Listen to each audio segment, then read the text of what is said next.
Hello, my wonderful people. Today is Monday, November 21st, 2022. Happy Thanksgiving to everyone. Okay, beautiful people, if we tape, are we good? Yes? All right, let's do it. So, now we're talking about the pro-evidence rule, chapter 16.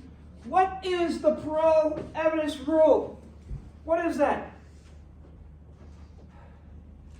You know, we talked about statute of frauds.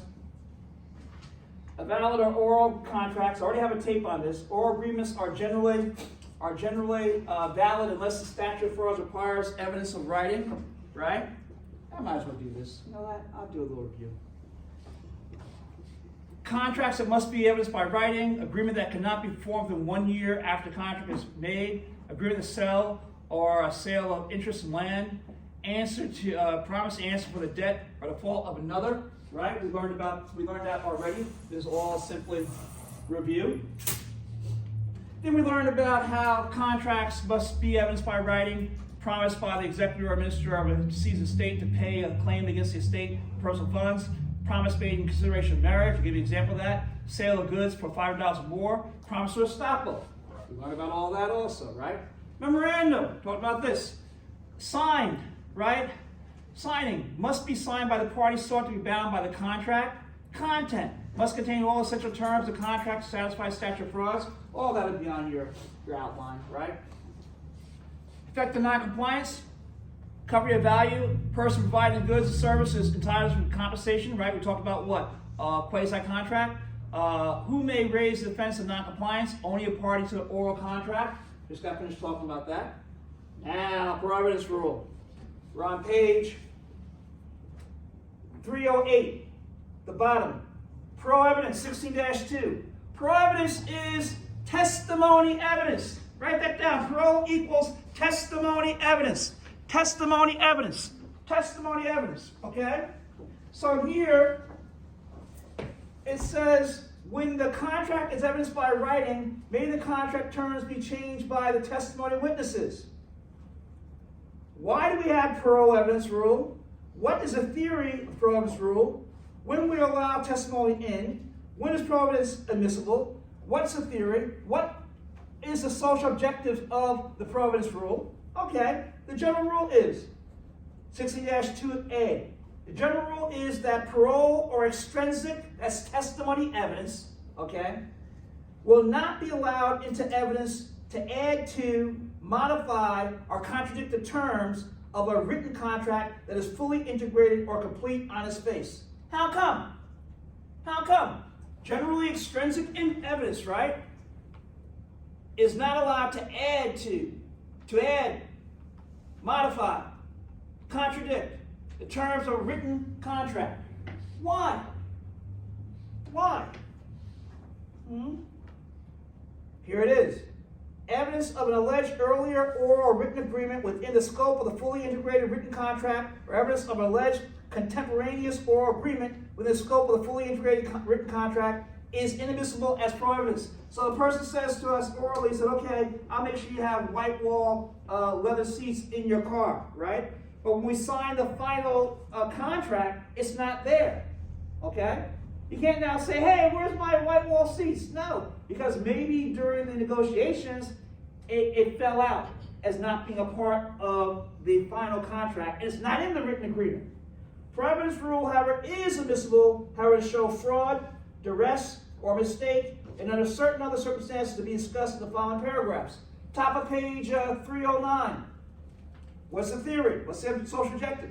Pro-evidence is based on the theory that either there never was an oral agreement, or if there was, the parties abandoned it when what?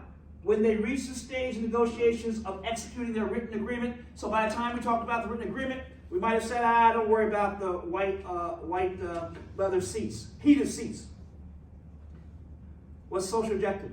The social objective of the pro-evidence rule is to give stability to contracts and prevent the assertion of terms that did not exist or did not survive the bargain of parties so as to reach inclusion in the final written contract. I ask, it's okay to tape? I asked that? Everybody say yeah? Okay, good. Someone want to read for us the example about the soft drinks? The landlord in the mall right there on page 309, please? Anybody? Hmm? 309. Thank you. Landlord, the owner of a new development. Landlord, the owner of a new development containing a 5-store mall, discusses leasing one of the stores to a tenant who was reviewing the property with his sister as a highly credible poverty worker on leave from her duties in Central America. L, in the presence of S, agrees to give T the exclusive right to sell coffee and soft drinks in the 5-store mall. Soon, L and T execute a detailed written lease for the store, which makes no provision for T's exclusive right to sell soft drinks and coffee in the mall. Subsequently, when the two of the mall's new tenants begin to sell soft drinks and coffee, T brings suit against L for the breach of the oral promise granting him exclusive rights to sell soft drinks and coffee. T calls S as his first witness to prove the existence of the oral promise. L, through his attorney, will object to the admission of any evidence of a prior oral agreement that would add or amend the fully integrated written lease, which set forth all restrictions on the landlord and the tenant as to uses of the premises. After study of the matter, the court, based on the parole evidence rule, will not hear testimony from either S or T about the oral promise L made to T. In order to preserve his exclusive right to sell the drinks in question, T should have made certain that his promise was made part of the lease. His lawsuit will not be successful. Okay, so thank you. So here, again, you should have what? Made it a part of the contract, right? The contract. Nice reading that. So again, when the parole evidence rule does not apply, it doesn't apply for ambiguity, fraud, duress, mistake, modification of contract, proof that a contract was modified can be admitted. It will allow that to come in, right? And of course you have this already, you've done it already. When the parole evidence rule does not apply, the parole evidence rule will not apply in certain cases. The most common of these are discussed the following: ambiguity. If a written contract is ambiguous or it may have 2 or more different meanings, parole evidence rule may be generally omitted to clarify the meaning. Parole evidence may also be omitted to show that a word used in a contract has a what? A special trade meaning, or a meaning in a particular locality that differs from what? The common meaning of the word. Fraud, duress, mistake. A contract apparently complete on its face may be omitted a provision that should have what? Been included. So we're going to have testimony evidence may be admitted to show that a provision was omitted as a result of fraud, duress, or mistake, and to further show that the provision stated, what the provision stated. Parole evidence rule is admissible to show that a provision of the written contract was a mutual mistake, even though the written provision is unambiguous. When one party claims to have fraudulently induced by the other to enter a contract, parole evidence rule does not bar proof that there was what? Fraud. The parole evidence rule, example, does not bar proof that the seller of land intentionally misrepresented that the land was zoned to permit use as a what? Industrial park. Such evidence does not contradict the terms of the contract, but shows that what? The agreement is what? Unenforceable. Turn the page. Top of page 310. Here's a question I have. Does the parole evidence rule prohibit modification? How many people say yes? See your hands. How many say no? Who's not sure? Who didn't vote? And the answer is what? The parole evidence rule prohibits only the contradiction of a complete written contract. It does not prohibit what? Proof that the contract was thereafter what? Modified or terminated. Very good. Now, rules of construction and interpretation, what's that all about? Construction and interpretation? What's that all about? Attention of the courts strive to determine the intent of the parties, meaning of the words. Words are given ordinary meaning. Incorporation by reference. Missing terms may be found in another document. What are you talking about here? Interpreting contracts, courts are aided by certain rules. The intention of the parties. When persons enter into an agreement, it is to be presumed that they intend to what? For their agreement to have some type of effect, right? Bottom page 310, 16-3A. A court will strive to determine the intent of the parties and to give effect to it. A contract, therefore, is to be enforced according to its terms. A court cannot do what? Remake or rewrite. It can't remake the contract. You can't rewrite the contract of the parties under pretense of interpreting. No, you can't do that. No particular form of words is required, and any words manifesting the intent of the parties are sufficient. The absence of proof that a word has a particular meaning or that it was employed by the parties with a particular meaning, a common word is given its ordinary meaning. What is ordinary meaning? What's that mean? My wonderful people, what is that? Ordinary words to be interpreted according to their ordinary meaning. When a contract requires a gasoline dealer to pay the supplier for gallons supplied, the term gallons is unambiguous and does not require an adjustment of the gallonage to be made for that temperature. When a contract calls for a business person to pay a builder for builder's costs, the term cost is unambiguous, meaning actual costs, not a lesser amount based on the builder's bid. If there's a common meaning to a term, what happens?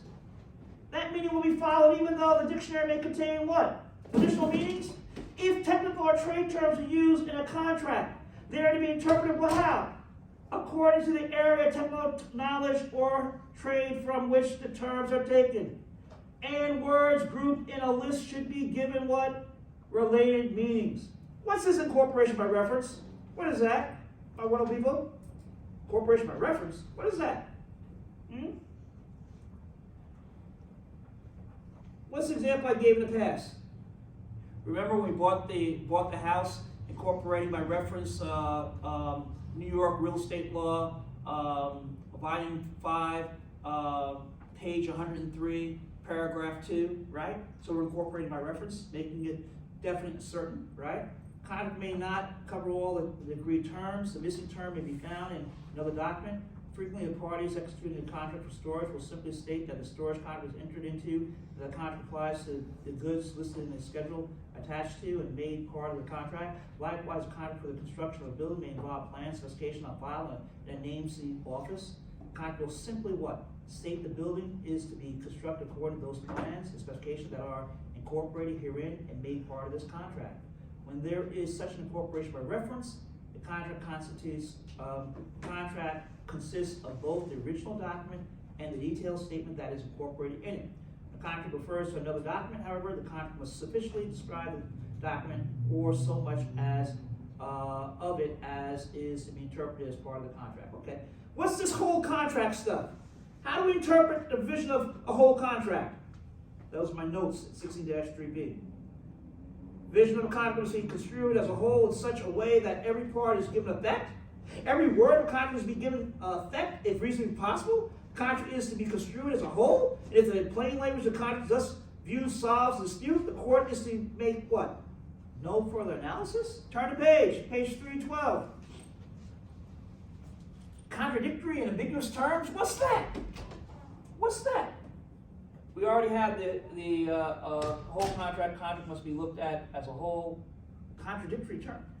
One term in a contract may conflict with another term, or one term may have two different meanings. It is then necessary for the court to determine whether there is a contract, and if so, what the contract really means. What's this mean?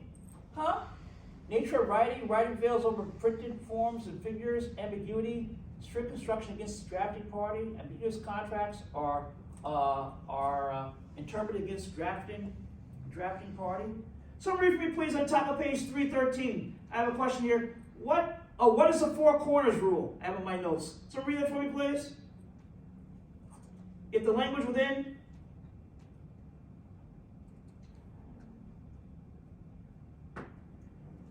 somebody have that? If the language within the four corners of the contract is unambiguous, the parties' intentions are determined from the plain meaning of the words used in the contract as a matter of law by the judge. A contract term or provision is ambiguous if it is capable of more than one reasonable interpretation because of the uncertain meaning of terms or missing terms. Thank you. So here, we look at if the language in the four corners of the contract is unambiguous. Thanks again for reading that. The parties' intentions are determined from the what? The plain meaning of the words used in the contract as a matter of law by the judge. The contract of vision is ambiguous if it's capable of more than what? One reasonable interpretation because of the uncertain meaning of the terms or missing terms. A finding of ambiguity is justified only if the language of the contract reasonably supports the competing interpretations. What is the role of the judge? It is the role of the judge. It is the role of the judge, a question of law, to initially determine whether a contract is ambiguous. If the contract is ambiguous, it's the role of the jury, a question of fact, determine which party's position is correct, and with the aid of extrinsic testimony evidence. Makes sense. Okay, we did it. Nature writing. Someone read for me nature writing, please. Nature writing. The contract is partly a printed form or partly typewritten and partly handwritten, and the written part conflicts with the printed or typewritten part. The written part prevails. When there is a conflict between a printed part and a typewritten part, the latter prevails. Consequently, when a clause typewritten on a printed form conflicts with what is stated by the print, the conflicting print is ignored and the typewritten clause controls.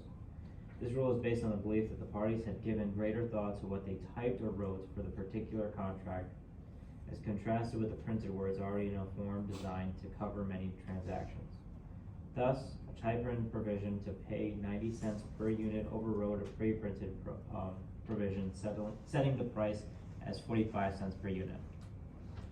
Thank you. Notice here that it talks about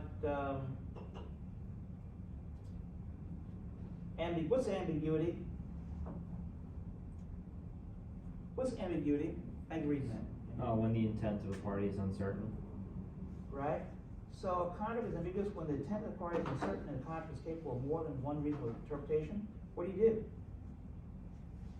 The background from which the contract and disputes arose may help determine the contentions.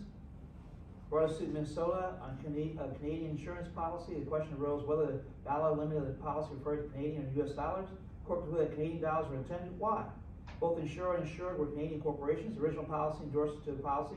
Policy renewals were written in Canada over the years. Premiums have been paid how? In Canadian dollars. And a prior claim on the policy had been what? Settled by the payment of an amount computed on the basis of what? Canadian dollars. What happens if an insurance company writes the contract and there's ambiguity? Who will that contract be interpreted against? What's the answer? I know you know the answer. The insurance company? Huh? An ambiguous contract is interpreted strictly against the party who drafted it. For example, an insurance policy containing ambiguous language regarding coverage or exclusions is interpreted against the insurer and in favor of the insured when two interpretations are reasonably possible. This rule is a secondary rule that may be invoked only after all the ordinary interpretive guides have been exhausted. The rule basically assigns the risk of an unsolvable ambiguity to the party what? Creating it. Implied terms, what's that?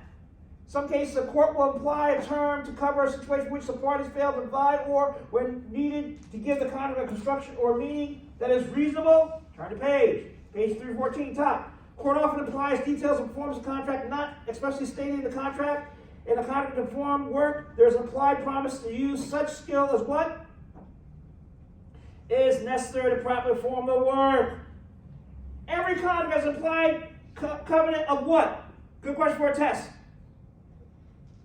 A blank. Of good what? Faith. Yes, good faith. In every contract, there's implied obligation that neither party shall do anything that will have the effect of destroying or injuring the right of the other party to receive the fruits of the contract. This means that in every contract there exists an implied covenant of good faith and what else? Fair dealing. Fair dealing. When a contract may reasonably be interpreted in different ways, a court should make the interpretation that is in harmony with the good faith and fair dealing. For example, when a contract is made subject to the condition that one of the parties obtain financing, that party must make reasonable good faith efforts to obtain financing. The party is not permitted to do nothing and then claim that the contract is not binding because the condition has not been satisfied.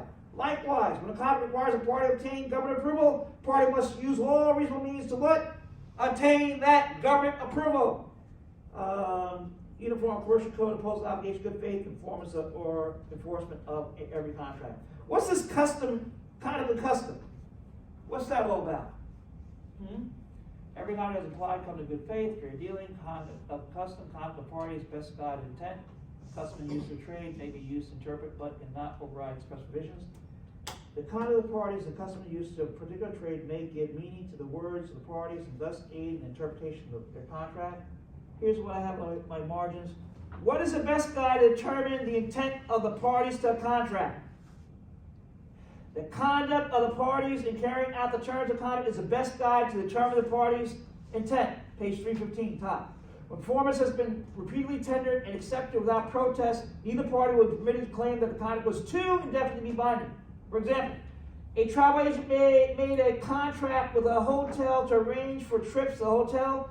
After some 800 trips had already been arranged and paid for by the hotel at the contract price without any dispute about whether the contract obligation was satisfied, any claim by the travel agent that it could charge additional fees must be what? Rejected.